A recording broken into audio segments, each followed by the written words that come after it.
I just wanted to make a couple of comments, having listened for the last, getting on for 5 hours of this opening committee of the whole. And in March, I reluctantly supported the extension to the state of emergency, which many people in this chamber did not support.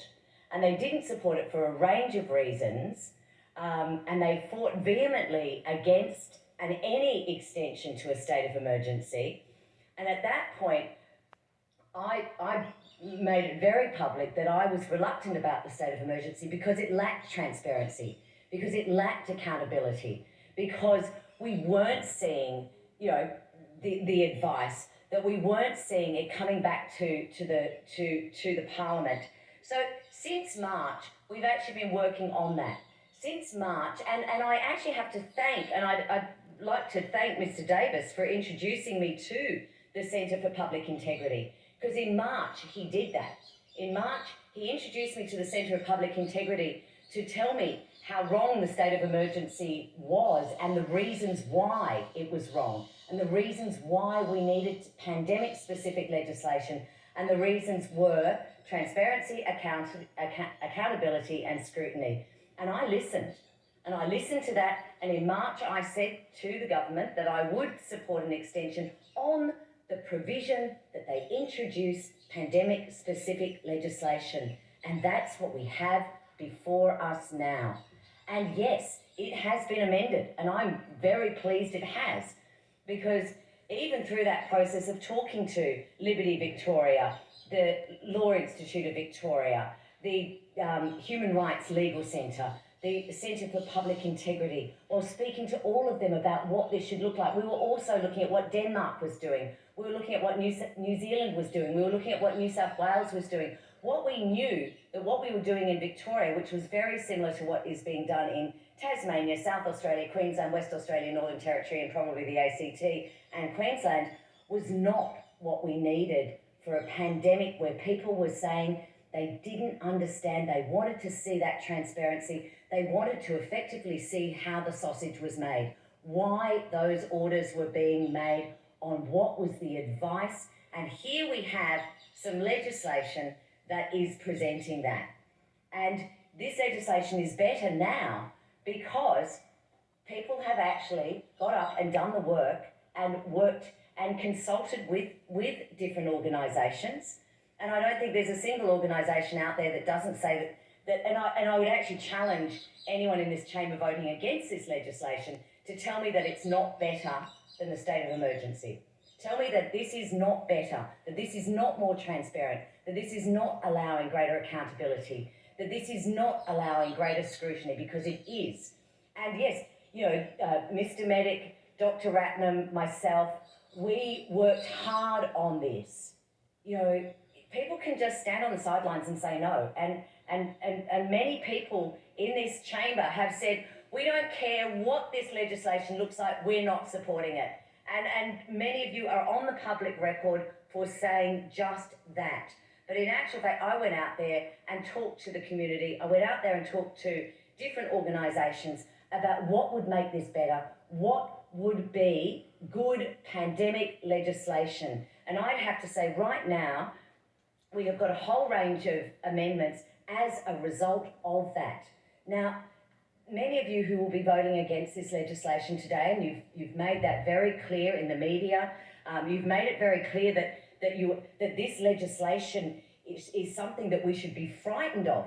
And I ask you, should we be more frightened of this legislation than we were of the state of emergency? Because we were supposed to be very frightened of that because the minister wasn't responsible, because the health advice wasn't being published, because there was no oversight committee in the Parliament, because there was no expert advice, because the Ombudsman didn't have the right role.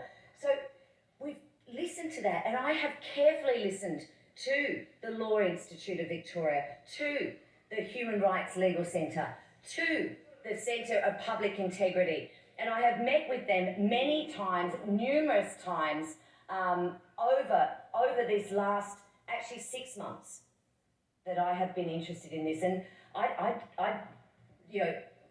from the outset, when this legislation was first tabled and we saw it. We immediately sent that out, asked for advice, went to our stakeholders, got that advice, and still, I just don't know what the people who are voting against this legislation want. You know, this is something that is quite outstanding. This is something that is actually quite unique to Australia in the fact that this will be the only state that is publishing its health advice. Only state that is publishing its health advice. Only state that it has. Only state that Ms. has. Patten, sorry, Ms. Patten. Mr. Bark, sorry. Ms. Teeny on a point of order. Deputy President, it is my understanding that you have made a number of comments in terms of the conduct of this chamber since we've started this, and a lot of them have got to do with unruly behaviour and interjections. I put to you that what has just happened with Ms. Patten is absolutely unacceptable, and I ask you to pull those opposite into order. Order, it's not a point of order, but Ms. Patten, to continue without assistance, please. Thank you. So now we have a series of amendments before us this evening that have been negotiated by a range of people and are as a result of the very good and diligent work of stakeholders, the very good and diligent work of the Ombudsman, the very good and diligent work of the Law Institute, the very good and diligent work, as I say, of the Public Centre, of the Centre for Public Integrity. All of that work. We have seen, we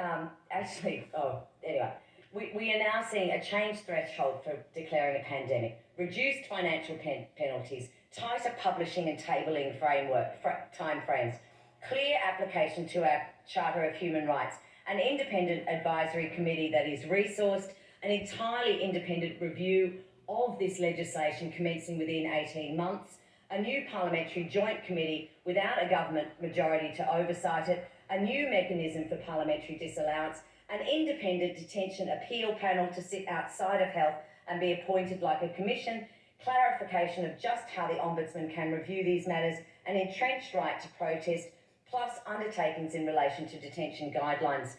This is supported by the AMA, by the nurses, by, as I say, all of those legal entities and stakeholders, and still it's not enough.